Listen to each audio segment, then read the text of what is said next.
I'd like to welcome all of you to today's webinar, whether you are joining us here live or watching us at a later date. I'm so glad to have you with us.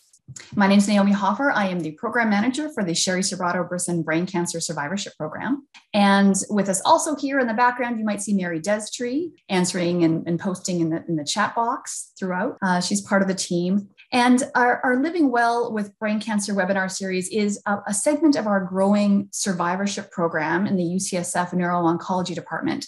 And our mission is to enhance the wellness and quality of life of patients living with brain tumors through a collaborative, multidimensional approach focusing on physical and cognitive health. And it is the cognitive health component that we'll be focusing on this evening. We'll start by talking about how to manage fatigue and overwhelm so that you're setting yourself up for success in your project completion. And then we'll talk about some strategies for organization and productivity so that you can check off those important tasks from your to-do list. We'll be sharing with you some helpful resources and apps, and then we'll hopefully have time for your questions. You can submit those questions using the Q&A function on your Zoom platform. At a couple points in this process, we'll be fortunate to hear directly from someone using these tools and hear how she integrates them into her life to support her daily productivity. And you'll have a chance to share your experiences and best practices with one another in our unrecorded after the show segment. So now it's my absolute pleasure to introduce a valued member of our survivorship team and our key presenter for this evening's webinar. Dr. Melissa Brie is a neuropsychologist who specializes in the neurocognitive rehabilitation of adults with brain tumors. She provides neuropsychological assessments to help better understand each person's cognitive strengths and challenges for their treatment plan. And she works collaboratively with her patients and in accordance with their goals to develop treatment plans for maximizing their quality of life. Goals might include return to work or school, facilitating family dynamics, project completion, or other important aspects of life enhancement. Dr. Brie's current research involves investigation of cognition in adults with lower grade gliomas during the natural recovery process and pre and post cognitive rehabilitation. Her work seeks to understand factors that improve the cognitive and emotional function of adults with brain tumors and their caregivers to develop strategies for reducing the negative impact of cognitive changes. Dr. Brie, on behalf of all of us listening, I want to thank you so much for offering your time and expertise to support all of us in our organizational efforts. And I'm now going to turn it over to you, and I may pop in as needed with some questions that are burning from our audience.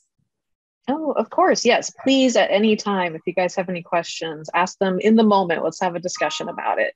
And thank you, Naomi, for the invitation, and Mary, and thank you guys for letting me come and speak with you today, because I know this is something in my own clinical practice and my research I talk to folks about all the time is, living with these cognitive changes and how do you continue to be productive and get all those things done and continue to make progress toward those, highly valued goals. So let me just share my screen. I do have a little presentation, some slides to go here. So let me do the old share screen here. Give me a moment. Okay, so I titled this, from to do to done, because that's what we're trying to focus on, right? Is all of these things that you're hoping to get done. We're trying to give you some strategies and some tools to help increase that productivity, increase your ability to get things done that are important to you and make sure that you're continuing to make progress in those areas. So really the learning objectives, or kind of the agenda we have tonight, is we're going to first review kind of common thinking changes that folks may experience after brain tumor or the related treatments. We're going to highlight some tips and some strategies of ways to manage some of those thinking changes, specifically around helping, with getting some stuff done. I think that's the goal here. And then also some, resources or other tools to help you, plan, organize, complete tasks, that idea of, project completion that Naomi was mentioning. So starting us off, cognitive changes in cancer, broadly, are really common. That's something that folks report pretty regularly. It's not a given. It doesn't mean that everyone will have those kinds of changes, but it's not uncommon. And I just wanted to point out in this graph that there's these different types of cancers along the bottom here, but this, it doesn't say brain tumor, but it's central nervous system tumors. So brain tumor in particular has even more likelihood of cognitive changes to be part of the experience folks have with, related to the tumor or related to the treatments for, for managing the tumor. So it depends on the type. Everyone's a little different. We don't have, a broad way of talking about what everyone's going to experience. Everyone's unique in that way, but we do have some really good strategies that tend to help most folks and that we could all really benefit from, but tend to help folks specifically who are living with brain tumor. And something we like to think about too is, these thinking challenges may change over time. It might be that you're noticing some forgetfulness and you didn't maybe at the beginning of your sort of trajectory that you've been on, this journey that you've been on. Maybe right after the diagnosis, you were having more trouble, but now it's improved. So, there's fluctuations, there's changes. Things can come up. Life stressors, as we'll talk about, may contribute to things and the thinking might get harder at those times. And other times it might feel a little more smooth. So it's not necessarily a stable for sure thing. It's going to have some fluctuation. We just want to give you the tools and the strategies to kind of keep in your toolbox so that you have them ready when you need them and kind of set you up for success. That's what we're trying to do. All right.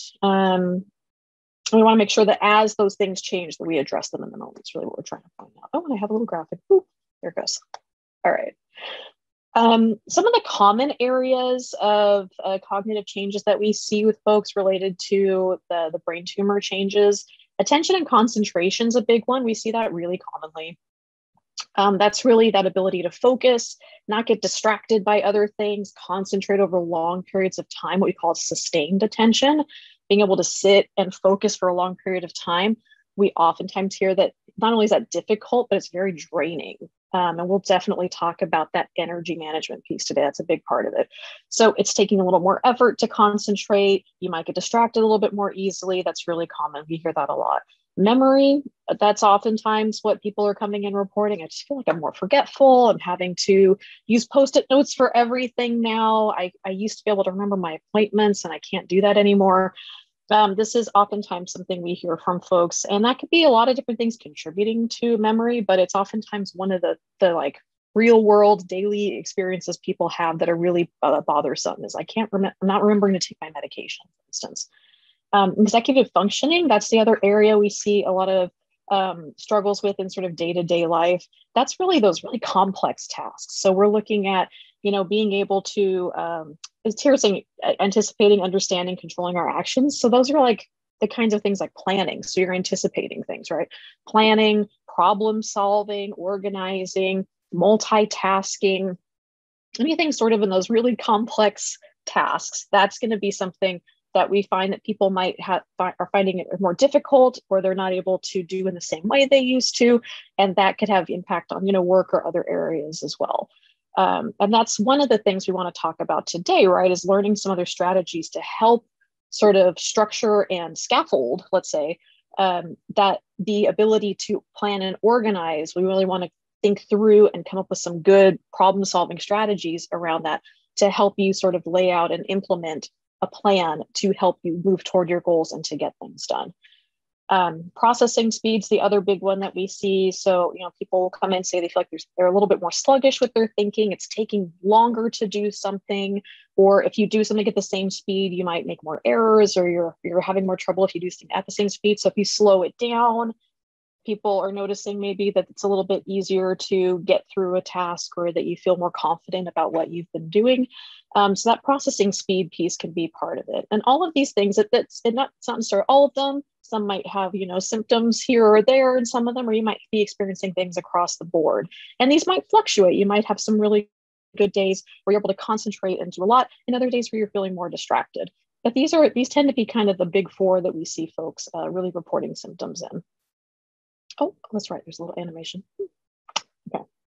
So other things to consider with cognition, there's a lot of different factors. Cognition's not like hard and fast. It's not really, it seems like it should be something that's like the same all the time, but a lot of things really contribute to it fluctuating and being more variable than we actually kind of consider it to be. So if you really think about it, a lot of things go into it. The treatments themselves, what the type of treatment, when the treatment was occurring, how that all played out, that can lead to, one sort of cognitive path or another, where the treatment cycles come and go. That might be fluctuations in itself. But some of the big ones we forget to really acknowledge are changes in mood, changes in fatigue or sleep. Oh my goodness, sleep is a big one. If you haven't gotten a good night's sleep, who functions well? That is so important. we don't give enough credit to sleep. Sleep does everything good for us. So if you're having trouble with sleep, that in itself is going to make it a lot harder to think clearly the next day. And then there's going to be these downstream effects of not been remembering very well or other things going on. Fatigue, I mean, that's a big piece of, cancer treatments in general are kind of notorious for fatigue. We'll talk in depth about that today. And we're thinking about this, not like just, physically fatigue, like you really want to sit down because you're tired, like in your muscles, your bones, you're tired. But that mental fatigue that I think doesn't get talked about as much as it could. That you're trying to focus and it's just exhausting you, or being in a noisy room is exhausting. You're like, what is going on here? Why am I so tired? It's that cognitive fatigue. It's the mental fatigue that can really lead to some of these difficulties with getting things done, because you just think that stamina for getting through a task is, maybe not where it used to be. So that's one that can have a lot of fluctuations though, right? That's one that, depending on what it is you're doing, how complex it is maybe, or if you got a good night's sleep, all those things can really impact that. Any kind of substance use, emotional distress. So if you're feeling low, not feeling so good, or under a lot of stress, feeling anxious, all of those things can make a huge difference in your ability to think clearly and plan and organize and do all the things that will help you with those tasks.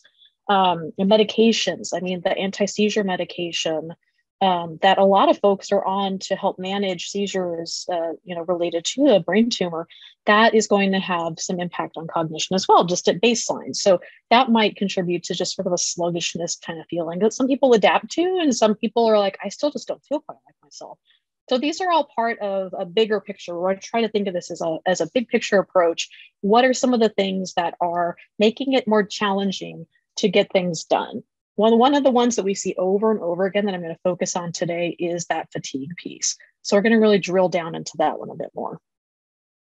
Okay, here we are. So kind of guiding principles about, so we know that these things can impact cognition. We know that it's common to see cognitive changes with the brain tumor and the treatments related to it. But what do I do about it? Like, what are you saying I can do? You can do a lot. I'll just, we're going to cut right to the end. Let me Tarantino what you can do a lot about it. Okay.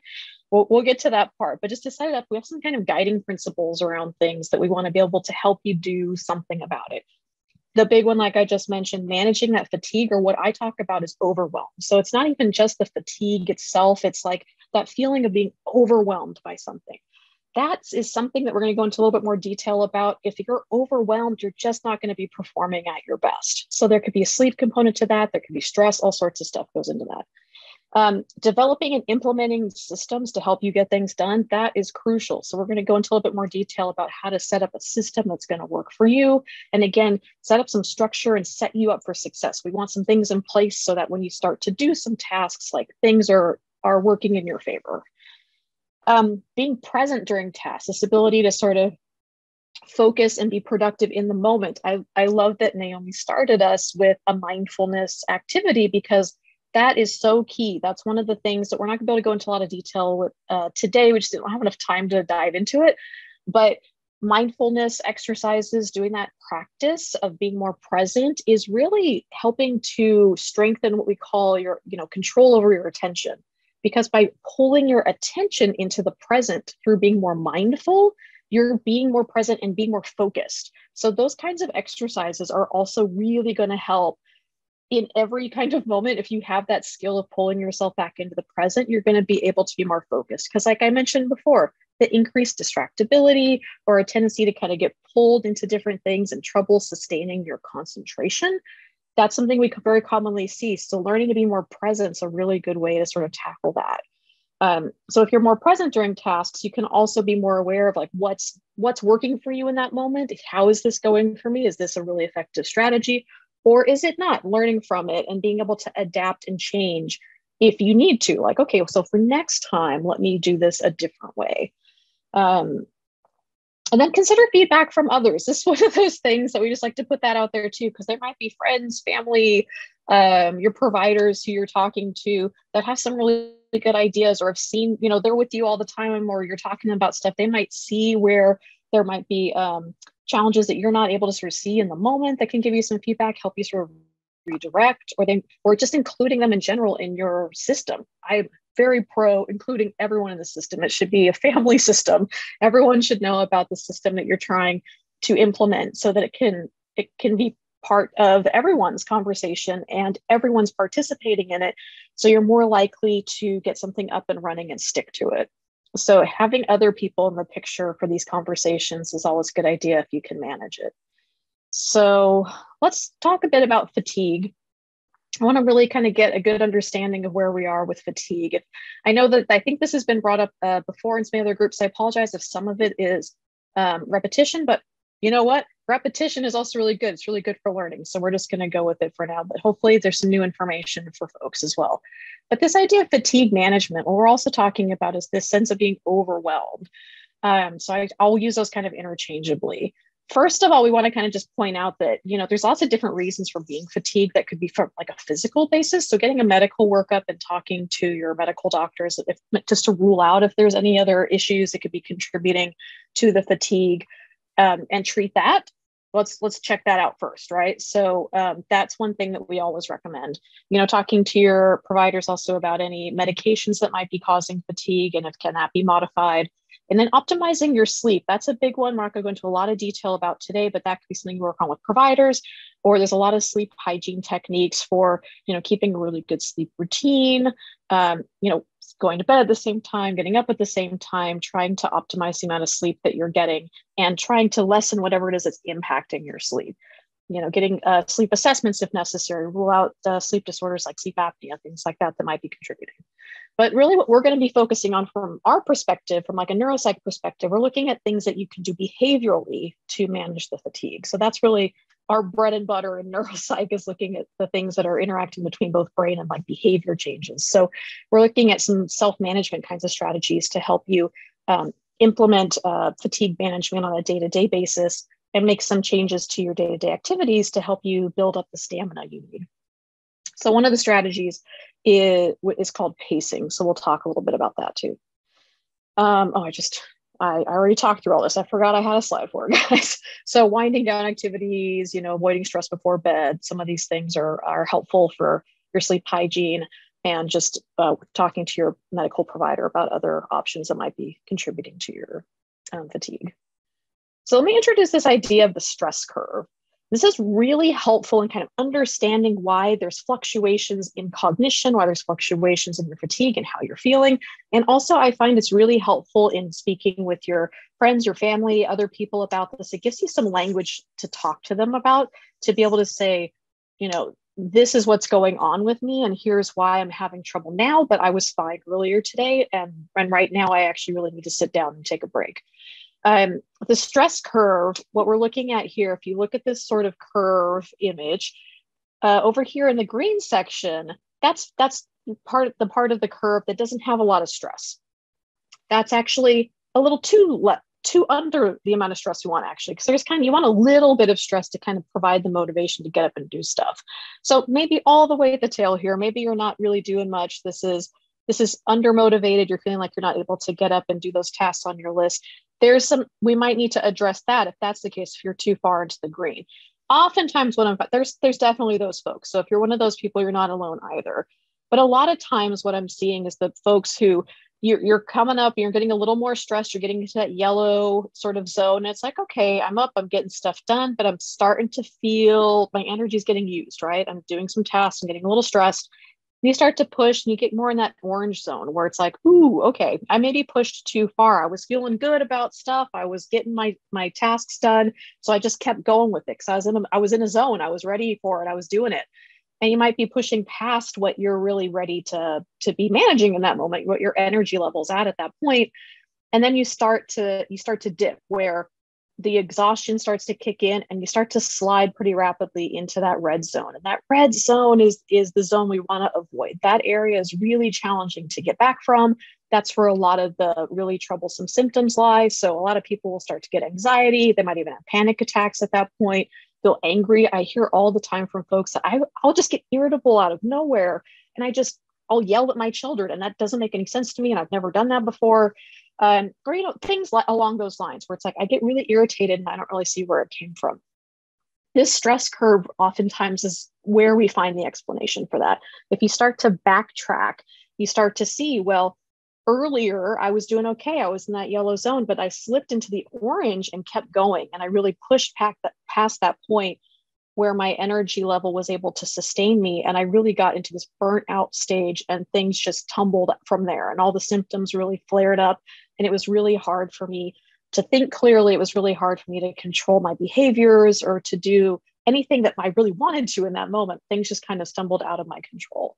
So that's kind of what we talk about, is like the red zone. You don't want to get into the red zone because that's where a lot of the distress lies, but also it's hard to get out of the red zone. Once you're that exhausted, it's really hard to recover from it.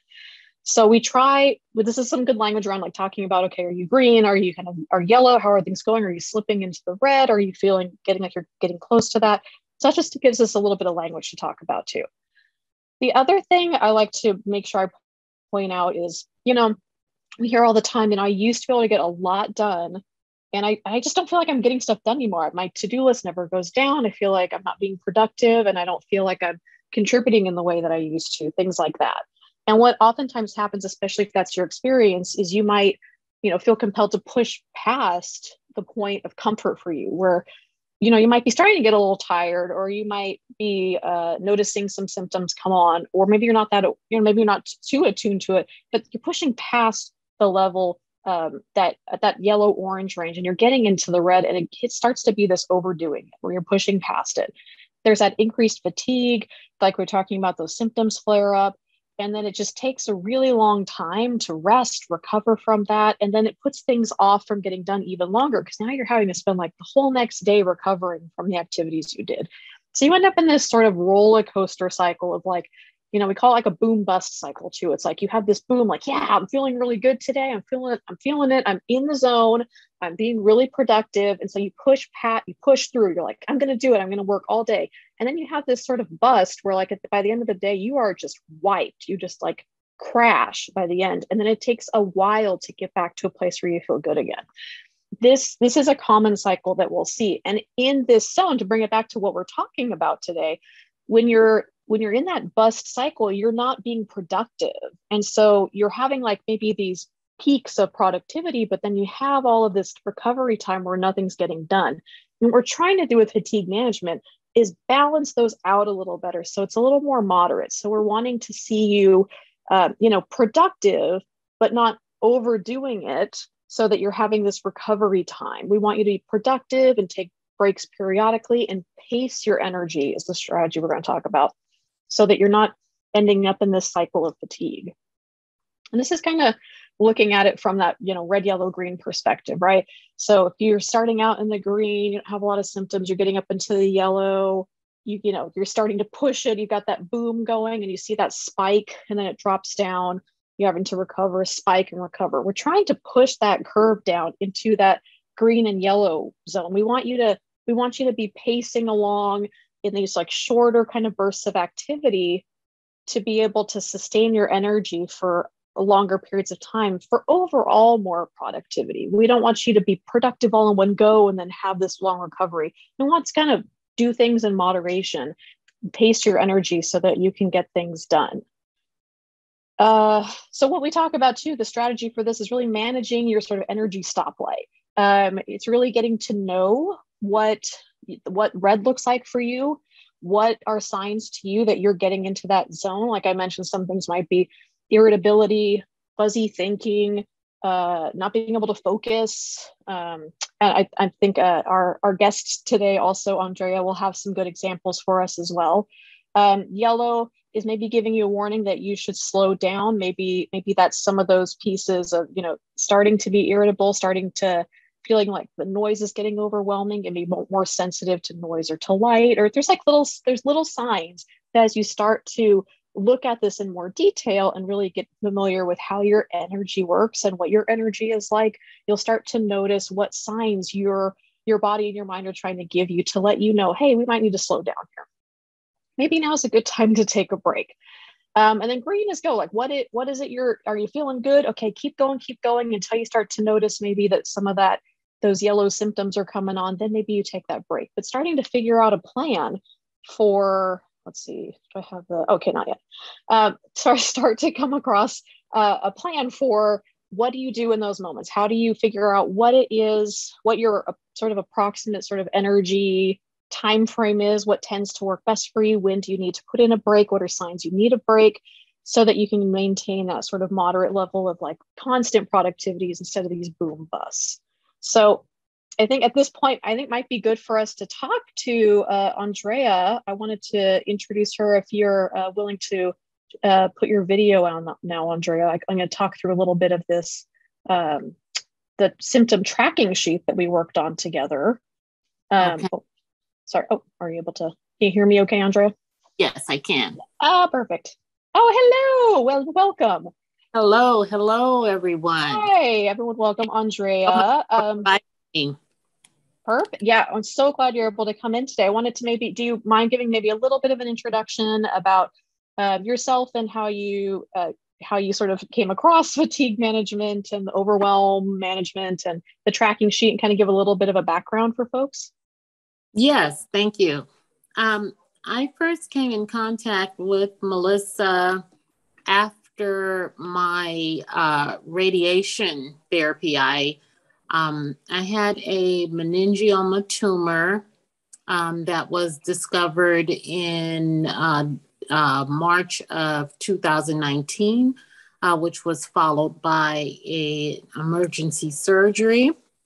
I had wonderful surgeons and doctors, and I went on to having the IMRT radiation with UCSF, and that was approximately like a year later.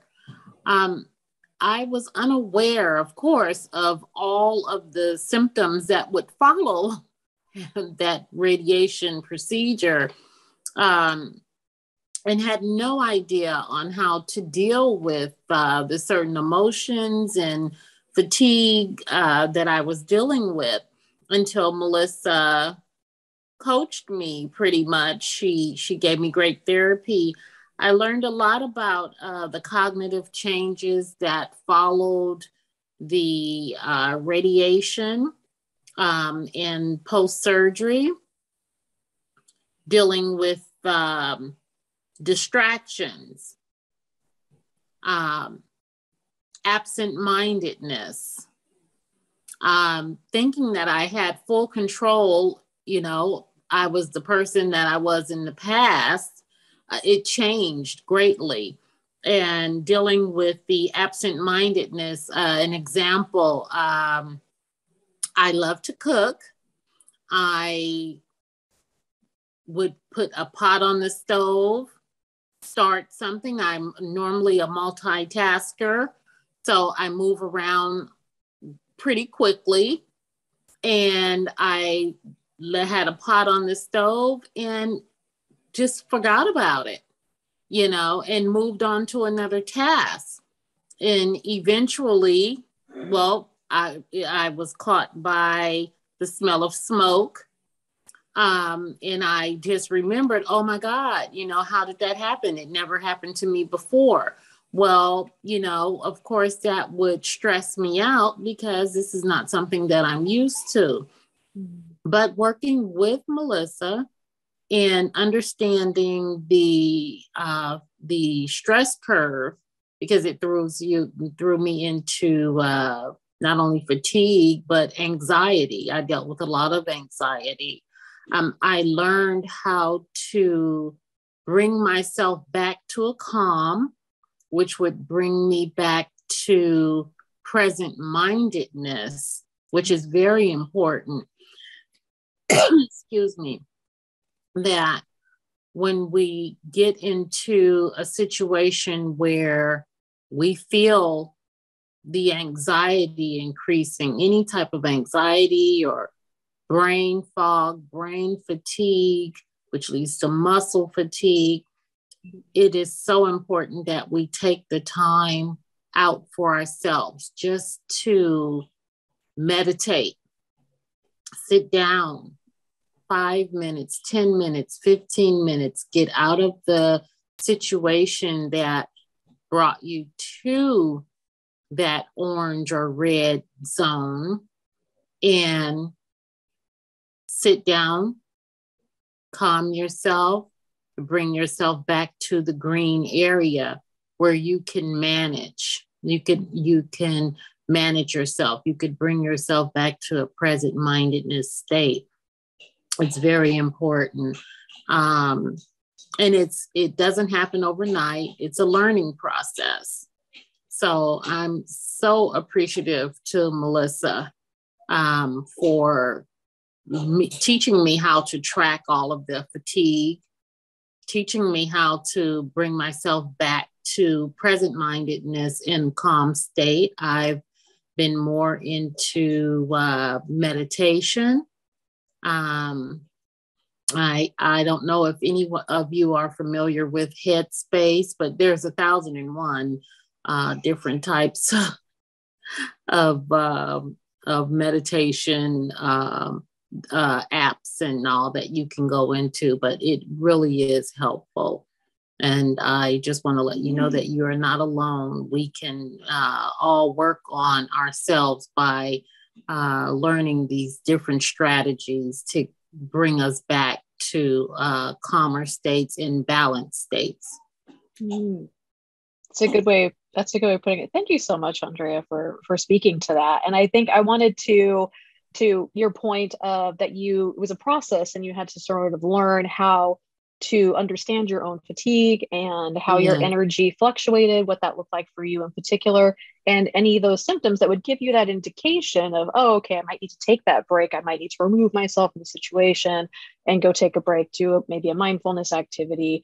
And I want to talk about that too, about what some of the breaths or breaks that you discovered were helpful for yourself. But I wanted to maybe just walk through a little bit of that tracking sheet. So if you're okay with it, I'm going to walk through it a little bit, and then maybe you could speak a little bit to what that process was like for you.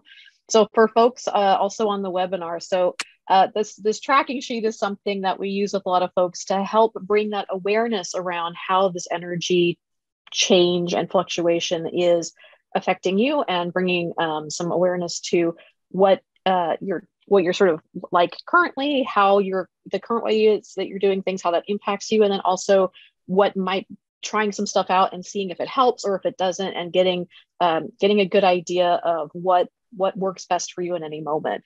And so the example that we have on kind of the standard one that we give out is talking about, someone going out and walking their cat, this is example down here, the friend's dog, they're pet sitting, they're walking the friend's dog, and walking it for a total of half an hour, 3 times a week. And they started to notice, they tracked then, okay, what was the situation? That was the situation. I'm kind of this, I'm walking this dog, and here's how often I'm walking it. Here's the energy I'm using. Fatigue symptoms they noticed were, now that I'm thinking about it, I felt, a little drained. I felt the strength I had was a little bit lower. And for this person, one of their signs was a little bit more neurological sign where their hands weren't really working as well as they wanted to. They weren't gripping as well. And so they're like, actually, now that I'm thinking about it, I think when I did that level of energy, when I expended that much energy, I was starting to have some symptoms that I hadn't really been paying attention to. Now that they're thinking about it in context of that stress curve, okay, so that green, yellow, red idea, I think I was actually in that yellow, orange border range where I was getting to the point of exhausted, but I wasn't really tuned into that at the time. So they're like, okay, reflecting back on that now, what could I do differently so that I'm not pushing myself into exhaustion, so I'm not having some of these symptoms like my hands not gripping as well. So what they decided to do, the strategy they used was spacing those walks out so that they're not back-to-back, shorter walks, taking breaks in between, and then doing those activities in the morning when they feel a little fresher, and not as much in the afternoon when maybe they've expended a lot of their energy for the day. And that those strategies worked for them. So using this tracking form, actually writing things down, and Andrea can speak to this. She was diligent. She was so good with this, but actually writing it down so you can really spend the time to reflect on these things, not we not thinking it, hoping to think of it weeks later, but you can actually literally look at, okay, what was it that I did at that time? Okay, and did this help or did it not? But what was that experience like for you, Andrea, being able to write that down and start to track what you were noticing? And what were some of the symptoms you noticed in some of these situations that were kind of giving you that indication that maybe you were pushing past the point of fatigue? Well, yeah, thank you. I didn't notice it right away, but sitting at my desk doing administrative duties, it's easy for us to lose track of time. I had to basically log how long I was sitting at my desk and to measure why I was so exhausted.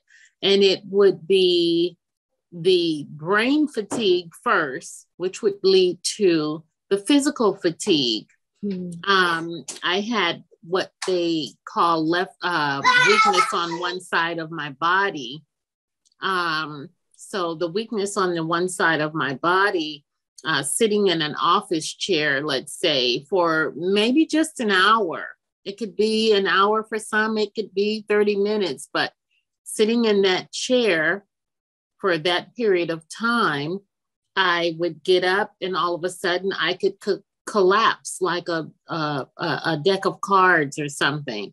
I eventually learned my stress curve and I logged everything down and learned how to balance my time. So I went from an hour of administrative duties to 30 minutes.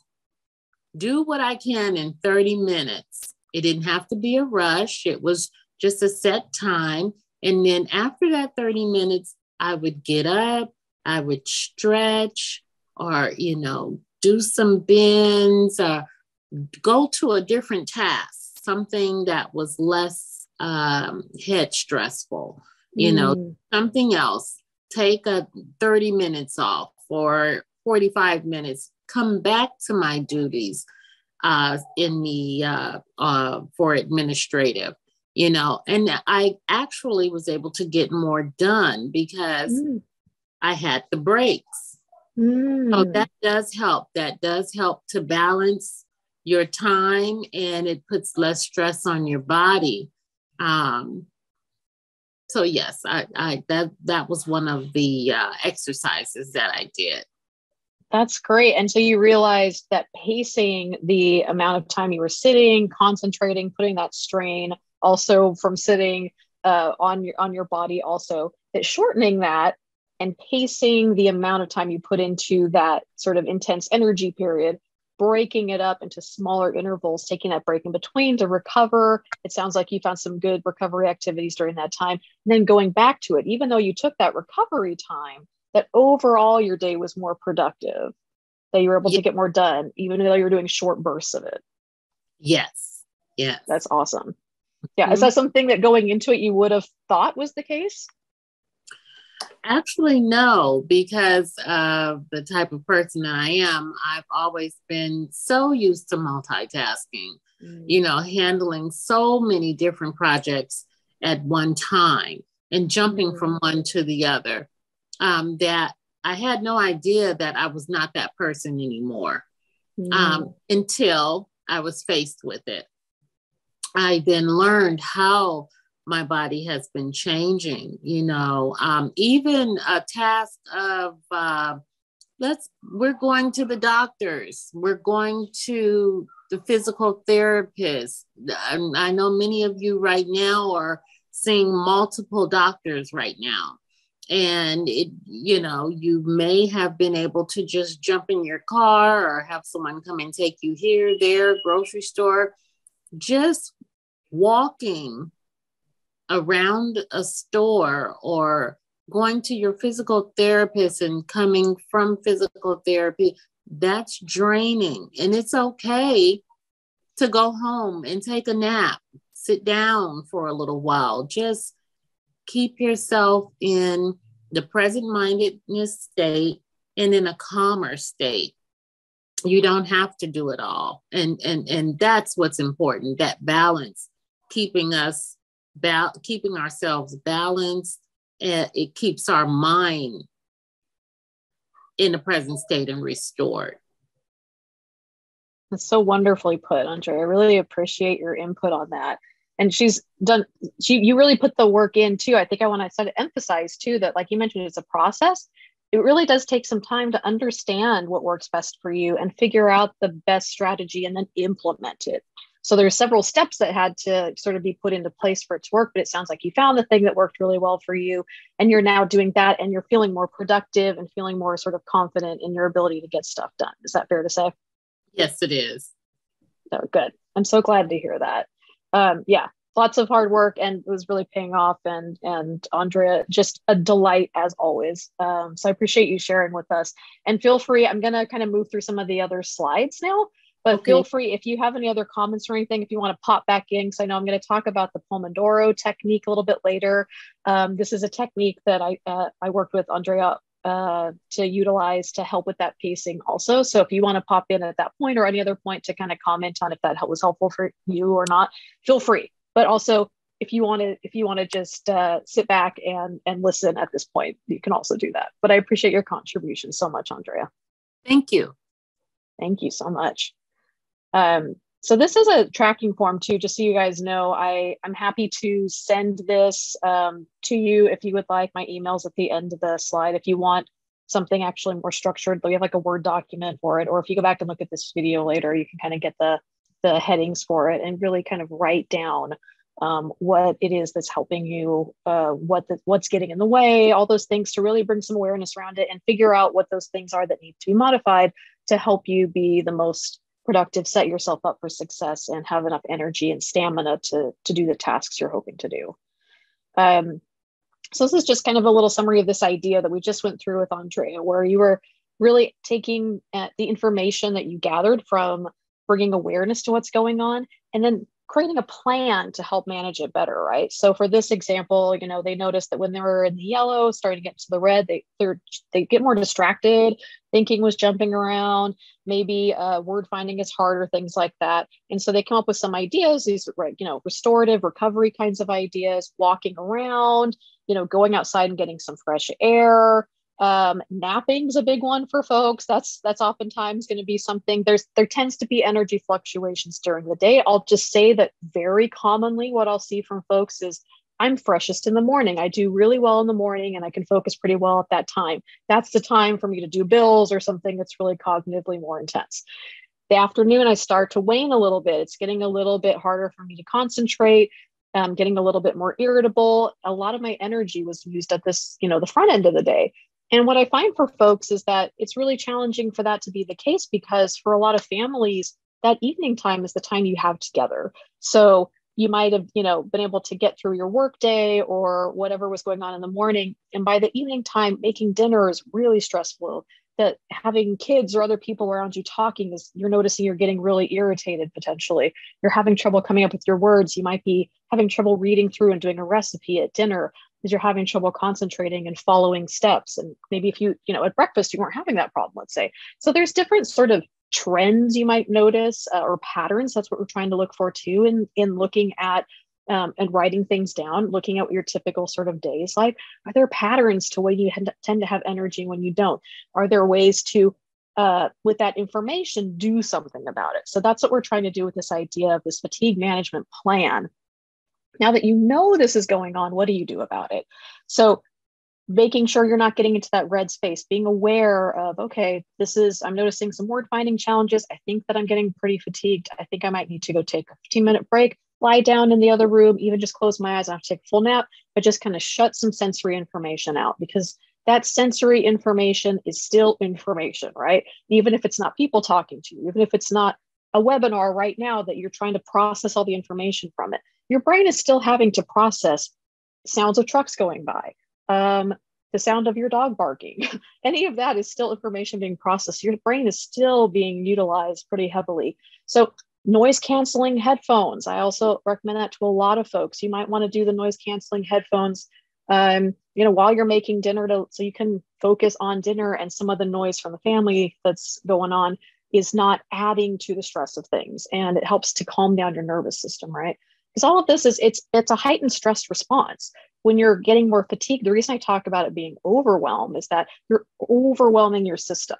So you sort of drained your energy stores, and now the stuff that's coming in at you is overwhelming. The sort of threshold for feeling overwhelmed and feeling like you're not in control or not managing things very well, it's maybe a little bit lower now than it used to be. So I hear from my people all the time, this is something that never used to bother me, and now I get really irritated with it. That's really common.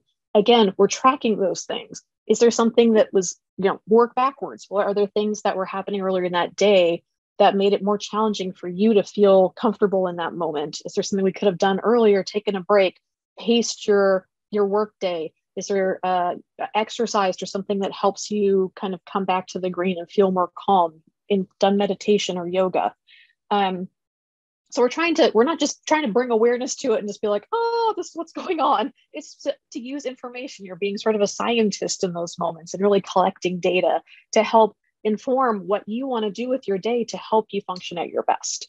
So this is sort of all to say, we're sort of in fatigue management land right now, but all of this is to say, the thinking stamina is sort of the foundation that we're building upon. You need to have enough energy to that get up and go, as Chris, my colleague, but some of you probably know Chris Wire General will say, you need to have that get up and go in order to get up and do stuff. If your get up and go got up and went without you, that's going to be really hard. So that fatigue and that you're just exhausted. You're not going to be able to get to some of these goals that you have for yourself, checking off those to-do lists, getting those things planned that you want to, because you're just wiped. So the first steps is kind of figuring out what works for you, rebuilding some of that stamina, figuring out the best pacing for approaching tasks, and figuring out what energy pacing works for you to get stuff done. Okay. All right. We're in that space. So let's say we get that managed. That's step one, right? Now what? Okay. So I have my energy and managed. And I'm thinking things through in that way. But now what do I do? How do I get all this stuff done? I still have an overwhelming amount of stuff to do. So what am I going to do about that? You know what? Let's start with some of the basics. Let's get some of the basics under our belts first.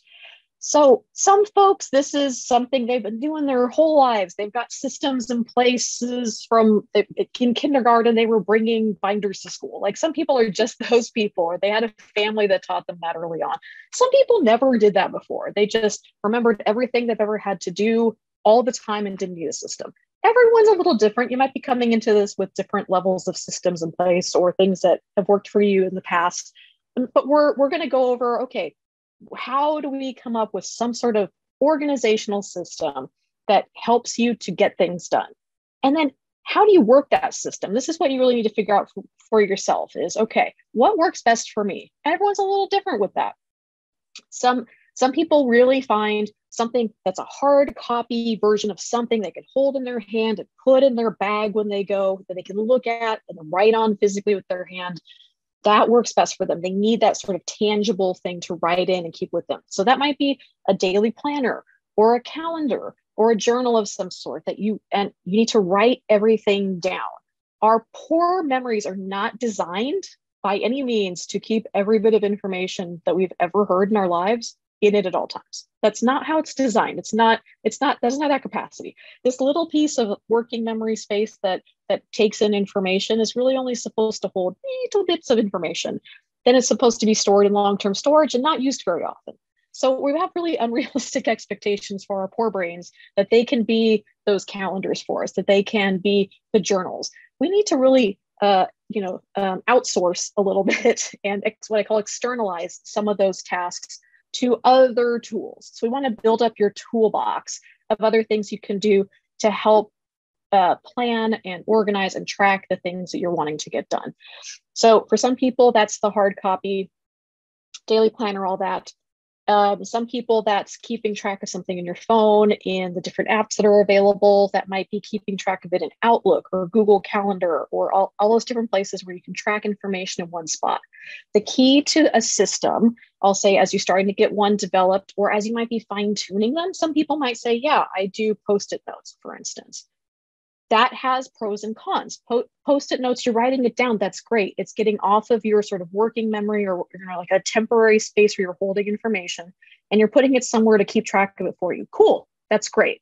One of the issues with Post-it notes, though, is that you tend to then do this, like you have Post-it notes here and there and everywhere, and it's not all in one spot. It's not consolidated into one space that you check all the time. And you also, there's kind of a saturation factor that happens. If you have a bunch all around you at once, you start to not notice any of them because you now see all of them and not one thing anymore. So what can be really helpful is this idea of consolidating things into one system. If that's your journal, your daily planner, your calendar, whatever it is, keep everything there and check it daily. The system has to be a complete system for this to work. It has to be something where you're setting yourself up in the morning to plan out your day. And it needs to be something you check regularly, you update, you check things off, that it's part of the work you do throughout the day. It goes with you throughout the day. So I think the first step for a lot of people is figuring out what system works best for them. I know I personally am a visual person, so I tend to need calendars, like something I can look at that has a visual representation. I'm not as good with lists. That doesn't hold my attention as well. So other people, the lists that are like, that's magic to them. So it just depends. Some people really, really want the daily planner they could put in their purse versus I don't like using a phone, or I only use the phone because then I can like share a list with my husband when he's at the store or something like that. So figure out what your system is that works best for you and work that system. I believe I have another slide in here that talks about consistency is key, that you need to get the practice done, just like we did with the fatigue management. You need to put the work into the process of developing a system, but then also implementing it. That needs to be a daily routine. So consistency over optimization. You want to do something that you know you'll do every day, as opposed to something that you think is the perfect system. You don't need to go to like the Container Store and get the best planner that was ever developed. It doesn't have to be perfect. It just has to be consistent. Whatever your system is that tends to work for you, as simple as it can be, whatever you think will be the thing you're likely to do, pick that one. That's the one to do. Okay. Consider alarms, reminders, any, again, external source to remind you to do things. Because again, we don't want to always rely on this thing. It's doing stuff all day for us all the time. Whatever we can outsource, let's try to do that. Any kind of alarm, any kind of reminders, setting those up as soon as you get an appointment, as soon as you have something that needs to be done, getting those into those systems so that you're being reminded of things and it's interrupting you when you might be distracted, let's say, or focusing on something else. It lets you know that you need to be changing to another task or reminding you of an appointment so you don't miss it. Going back to this idea of being overwhelmed. All of this I'm probably telling you right now is actually overwhelming even to just hear it, right? Just to say, hey, here, develop a system, right? Let's just figure this out. And like I mentioned, a lot of folks there, the threshold for feeling overwhelmed might be a bit lower now. So, break it down. I talk to folks about, we're now living a tapas lifestyle. We're going into appetizer mode. We don't want to do buffet anymore. We're not going for quantity. We're going for quality, right? So we want to break it down into smaller bite-sized chunks. So you have a big task to do. You want, okay, for instance, developing a system. Let's work that one for a minute, okay? You want to figure out what your system is. Try one thing. One of the folks I've been working with has a journal that they've been needing to use, that they've been holding on to for a while. And they're like, this is a really beautiful journal. I keep needing to write stuff down in it and I just haven't yet. Okay, you like that? It appeals to you in some way. Try it for a week. Start to write stuff down in there. Write down your to-dos, start tracking your appointments, try that out and see if that works. If you like it, great. Start to fine tune it and see what works best for you. If not, try something else. To break it down into smaller, you don't have to real quick reinvent the wheel for something. Break it down to something small. You're planning a party. Start to break that down into subtasks. Okay, party is a big thing. All right, I know I need to address food. That's one item. What's involved in food? I'm going to need to call someone. I'm going to need to plan a menu. And then figure out which of those needs to get done first. Tackle one of those smaller subtasks until it all starts to add up to planned a party, right? So you need to break things down into what I call like doable chunks. Like what feels doable? If it doesn't feel doable yet, break it down further. If you look at it and go, if that's your reaction, if that's the face you're making, smaller chunk, okay? And don't keep it in your head like I was just talking about. Outsource that. Write stuff down. You make use of all these tools. That's actually the most efficient thing you can do, is actually get it off of your mind. Pre-plan in advance, prepare in advance, because one of the things that you'll probably notice, especially as you start to track some of these changes that you might be experiencing, is when you're under time pressure, things get harder. It's a lot harder to think clearly. You're more likely to be distracted. It's harder to come up with words. All of those things, if you're under a crunch or you're under time pressure, you're put on the spot. That put on the spot sensation increases your stress load. You're going to get into that overwhelmed state. You're going to move yourself into that orange and red zone really quickly, and things just don't function well in that zone. So the way we counterbalance that is starting to take a step back and plan ahead. Okay, well, I notice I get really worked up in the morning trying to get the kids out of the house. It's so stressful, and I'll forget my phone. I'll do this and that. Okay, we now know that. Let's work with that information. We collected that data. Let's go back. Are there any things you can do the night before when you're not under that time crunch to prepare for the next day? Can you get the kids' backpacks ready? Can you get the lunches ready at that time? Can you set everything by the door so that you know it's there and you won't forget it when you leave? Preparing, planning ahead so that while you're in your clearest thinking, you're doing most of the stuff. Again, we're trying to set you up for success. These are the kinds of things you want to do, and you want to plan ahead for them.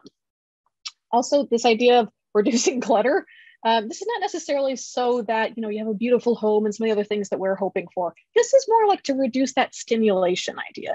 This idea that you're processing sensory information all the time, in addition to everything else that's going on for you mentally, physically, all the stuff you're balancing in your life. Reducing the visual load of things that you're having to take in and process mentally. Reducing sounds. If you're needing to concentrate or you're trying to get something done, for instance, like that dinner scenario, you're probably going to have more success making dinner if the TV is not on, the kids are maybe in a different room doing homework, and you don't have the radio on, let's say.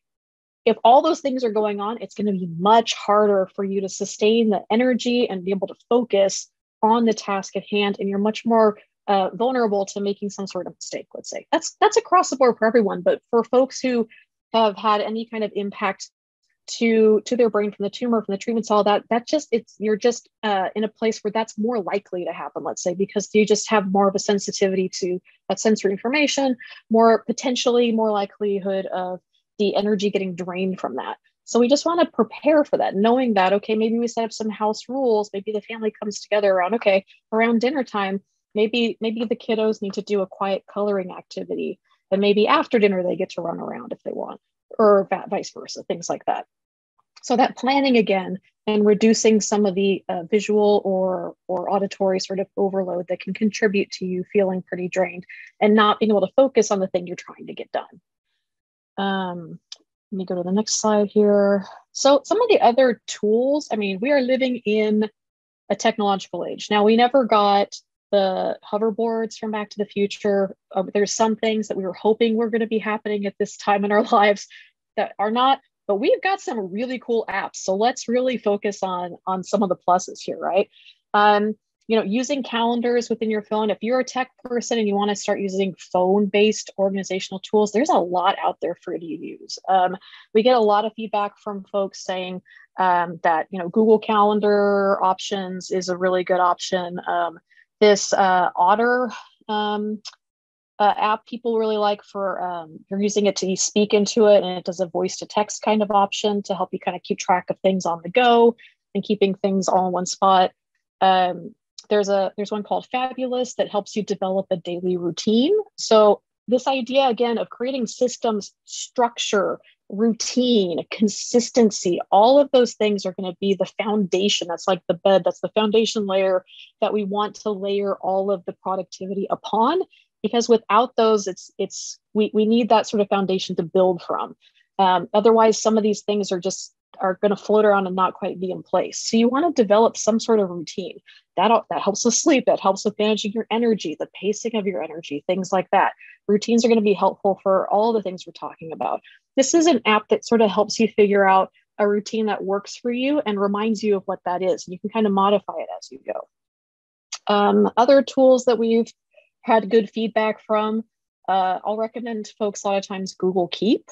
Again, I don't get any money from any of these apps, by the way. I don't need to do a disclosure about I secretly work for Apple. I don't. But But some of these apps are just really helpful. So I'm just giving you feedback from what people have told me has helped them. Okay.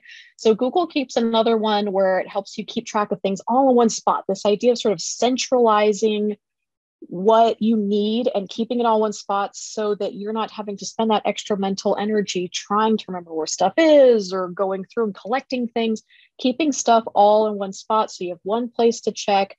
What is it I'm doing this week? What's my grocery list? What's my plan for my vacation? I personally use this one so I can speak to it directly. I have a whole list for, vacation planning. I have a list for groceries. So you can send it to the person who's at the store if you're not there and say, boop, here's our grocery list. You can connect to family members on this. So this one's kind of a good one if you're like a tech savvy family or you want to connect to have a list that's like, family chores or something, send your kids, that kind of thing. Now it keeps it all in one spot. So you're just having to check the one place and not have to manage so many different things. We're trying to simplify. We're trying to use our energy efficiently. We want to use it for the most important things, the most valued things, and reduce that overuse of energy in places that it's not necessary. Let's simplify and make a consistent working system that works best for you. This is another one, this middle one here, the from to do to done, which is what we based the title of our talk off today. This idea of prioritizing. So this is a really important sort of concept that this sort of chart helps figure out, but it doesn't have to be done in this exact way. So what this is pointing out is this is something I can also send to you if you want a copy of this. It's like a Word document that's organizing your to-do list by priority. This idea of you're not just doing things on the list in order or by what pops into your inbox. You want to sit down, pre-plan, and organize yourself to figure out what thing is most urgent or is most important for you to get done quickly. Like what's the first thing you need to get done? Bump that to the top of the list, and you want to then fill in after it. Okay, what are things that can wait till next week? And then I like this idea of what are things that can wait till next month or that you can even maybe get off your plate entirely? Is there something you can delegate to someone else? Because this idea of reducing overwhelm, I love reinforcing people's boundary setting because it's not necessarily how to get all the stuff done that's on your plate. What are some things you can take off there so that you can really focus on the stuff that's most important to you? So you can put all your attention and all your energy into things you value and not spend energy and not focus on, these other things that maybe aren't as important or that could be done by someone else. So this exercise of prioritizing really helps you to figure out what those items are for you. And that answer is going to be different for everybody. Okay, you got a to-do list. You're writing stuff down, right? We're writing things down. Now get it out of your head. Wherever your to-do list is that you're tracking it, it needs to be in that order of how am I tackling these things then? This is the how-to now, right? You know what you're doing. You got the list. How are you going to approach it? The approach can be done a lot of different ways. Prioritizing is going to help you in that way. What are the things that have a deadline? What are the things that I will get, the most, that are the most important, I get the most back from doing potentially, and not sort of falling into a pattern of, I used to have a supervisor that called like the putting out fires sort of mentality, where you're just doing the next thing that comes up. Whatever ping comes into your outbox and you address that. Is that the most important thing to be addressing right now? Maybe, or maybe not. Like going back to your list and seeing what it is that really need to focus your attention on in that moment. We also have heard some good things about this Trello app. I haven't personally used it, so I can't speak to it as much, but I've just also heard that's really good for like project planning. If you have a big project or something that has a lot of pieces to it you're having to figure out or people involved in it. Okay, so how do you make a dent in this to-do list, right? So now we've gotten a system in place. We have a way we're tracking things we need to do, whether it's paper or the app or whatever it is you like to do, your calendar. We have an approach. We're prioritizing it. We're trying to figure out the best way to go about it and manage our energy in the most effective way. But how do you start to actually make a dent in it? How do you get stuff done? How do you be productive then? Well, one of the things that we talk about with boosting productivity is really this idea of focus, increasing your focus ability. And that's one of the things Andrea spoke to, is this idea of being more present, being present with what it is that you're doing so that the energy you're putting into that task is actually effective. You're actually getting something done with the time that you're spending doing it. One program that we've had a lot of success people say is really helpful is this app or website called FocusMate. this idea of having a buddy, it's a really interesting, a lot of success with it. A lot of ADHD literature also looks at this. But having someone that you're not talking to, but is just sitting somewhere. They have websites now where you can have someone just in cyberspace sitting with you while you're working. Having that buddy kind of helps ground you in the task that you're doing somehow. This is just like a phenomenon that happens. And so a lot of people find if there's someone to help them sort of ground their activities, so they're not kind of getting up and getting distracted doing other things, that could be helpful. Now, if that person is distracting, that's going to work against you. But there's websites where you could just literally, you're logged on and you just know there's another human being on the other side of it. And so it kind of triggers to you like, okay, now's the time to work. Okay, I signed into a session where this is what I'm supposed to do now. So some people have a lot of success with that, the focus mate. That I am a big fan of turning off notifications. That's another one I worked with Andrea with. She cued me into some other cool functions on the iPhone. Even there's now a focus option on your iPhone where you can pick what notifications come on or don't come on, so that you can really be focusing and not get distracted by other things that interrupt you, but might not be urgent. You might not need to be addressing in that moment. Along those lines, there's suggestions about tackling your inbox at certain times. So not checking your email all throughout the day, not having your email come in and distract you from different things. Have like a set time that you look at, address things, and move on to the next task. Being physically active before you sit down and concentrate. There's been a lot of good research saying that that's really helpful. Setting a timer for these different tasks. Limiting your availability. Some people have had a lot of success with if you're a person who works with Outlook, like saying that you're away at that time, or limiting when you're available to be distracted, let's say. But it's again goes back to some of that limit setting or boundary setting around your time. Your energy is precious. I just want to reinforce that. It is precious, and that is your energy. And I want to reinforce to folks that you should be able to choose what you're doing with it. I know we all have a lot of competing demands, but this is an opportunity to really look at what are those demands. Are there things that you actually don't need to be doing? Are there things you could focus more on that are going to be a higher value to you, that'll help you with your goals, that are things you're really invested in, and that you want to put your energy toward? That's something that we should all be reflecting on, right? You can look at some of these later. I want to make sure we talk about Pomodoro as well, though. So what else can you do for getting things done? So the Pomodoro technique, I've had a lot of good feedback on. I use this one as well, so I could also speak to this one. What this is, Pomodoro, I had to look it up. I'm like, why is this called the Pomodoro technique? Is that the name of the inventor?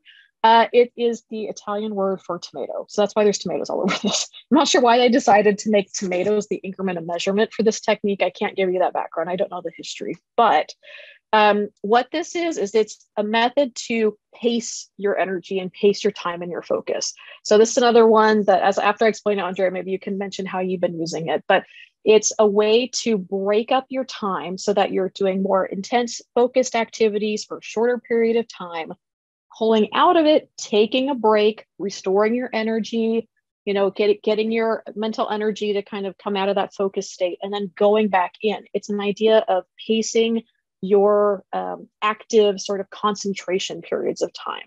And they have the Pomodoro is particular for 25 minutes on of like focused work, then taking a 5-minute break, 25 on, 5-minute break. And it does that 4 times. And then you take a longer break at the end of the 4th Pomodoro.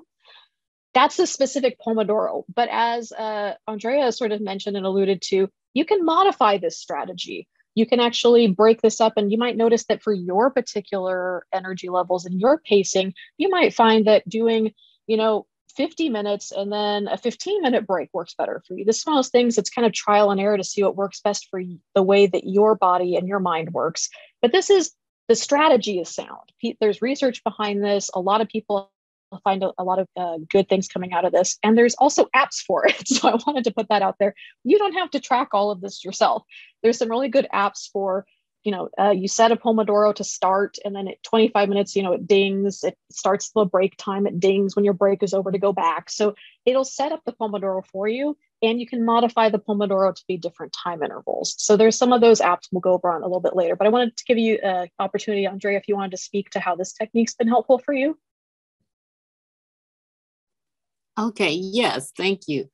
The Pomodoro, that came into play as I was speaking earlier to you about me being an administrator.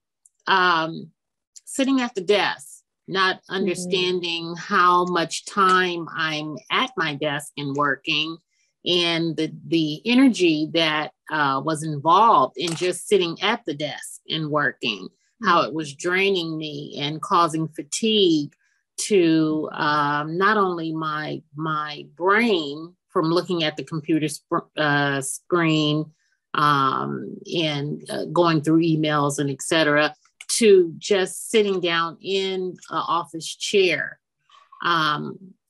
maybe even driving, that also caused so much fatigue. So yes, the Pomodoro, what it did for me, it gave me the opportunity to set a schedule. It kept me in focus. I basically, I planned to just work for, again, 25 minutes, 30 minutes, get up, stretch, and I would be on a break for maybe 15 to 25 minutes, depending on my fatigue. Then I could get back to work. I was refreshed. I could go on with my plan, and actually I was more productive as it played out. I was more productive. I was able to get more done because I did everything in smaller portions too. So I was able to complete my task. When it came to driving, the Pomodoro really kicked in on that. I had to learn a lot. This wasn't easy, The Pomodoro, I couldn't drive at one point because I have complete left side weakness from my brain tumor, and I had a stroke as well. So getting into the driver's seat was fine, but I'm getting out on my left side. So it caused a lot. And then focusing on driving and the multitasking as well. So what I've learned to do from the Pomodoro, I have learned to just take short distances. I learned to exercise, to just get out and stretch and take in the air and, just get some stretches in, go into Costco and walk around. I had to learn how to just do that. I couldn't do the whole store.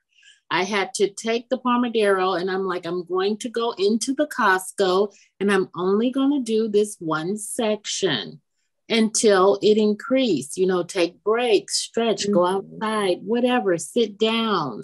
It's a great plan, great technique, but it is a learning process. It's not something that can just happen overnight. We just have to stay in focus and in practice to better ourselves. I really appreciate that perspective too, and reinforcing this idea that it's a process. It's learning and figuring out what works best for you. And one of the things that can kind of help with that, as you're going, is you can use some apps. Focus Keeper is one of them. There's a really cute one that you grow a tree when you're doing the Pomodoro, and if you go past it, then your tree starts to wilt. Things are, you have consequences with your tree growth. There's different forest ones in that way. So some people have played around with it, made it kind of fun. But there's different apps that can help with Pomodoro. If you literally just type in Pomodoro, that's a known phrase. You'll find some different strategies for that. So that's really helpful, Andrea. To thank you for mentioning that. That's something that can help guide you a little bit, is those apps. I'm aware of the time. I just have a couple just very brief slides if you guys are willing to hang in with me. I just wanted to mention a couple other apps and things we've had some really positive feedback from. Andrea was mentioning earlier, being present, mindfulness activities is going to be also kind of key just throughout this. Numerous just bucket loads of research behind my meditation and mindfulness being helpful for everyone, for all cognition, for everything. It's really one of those things like exercise that they'll say applies to everything, right? It's just almost always a good thing to do, right? But in particular with getting stuff done, having your head present and being able to focus is going to be a key part of that. So apps like Headspace or Calm have a lot of really good sort of guided mindfulness practices to help you practice that idea. using your Apple Watch or watch, a smartwatch if you have it, to be able to set reminders like, oh, remind me to do this, or to kind of help you keep track of things in the moment. Some people have really liked that. So using the technology you have around you, use your, Alexa technique so they don't hear it. The Alexa. They can also set reminders for things. I know I always do that if I light a candle somewhere. I'm like, oh, I'm not going to remember this is on later. I always set a reminder. So things like that, use the technology or the resources you have around you. So really quickly, summary. So cognitive changes are common. They're not a guarantee by any means, but they're common. It's, common enough that we're having this talk about it, right? A lot of people struggle with this. And it can be more challenging than to get stuff done if you're experiencing some of those things. Managing fatigue, managing that sense of overwhelm and stress, is sort of that first step, that foundation to sort of tackling some of these tasks. You want to build up that stamina and that energy to get things done. There's a lot of strategies that can help you focus and help you organize, plan for, and complete tasks. We talked about a few of them today, and even some apps and other technology that can help support that. Tools, such as calendars, daily planners, some of those like really fundamental tools for organizational tools are, available. There's apps to help support them. There's other technology that can help support getting some of those systems up and running. And also just consider talking with your care team about other resources or other providers potentially available for further support. I saw in the chat, there was a question about like how potentially you would reach talking to, me or Chris Wire-Jamora.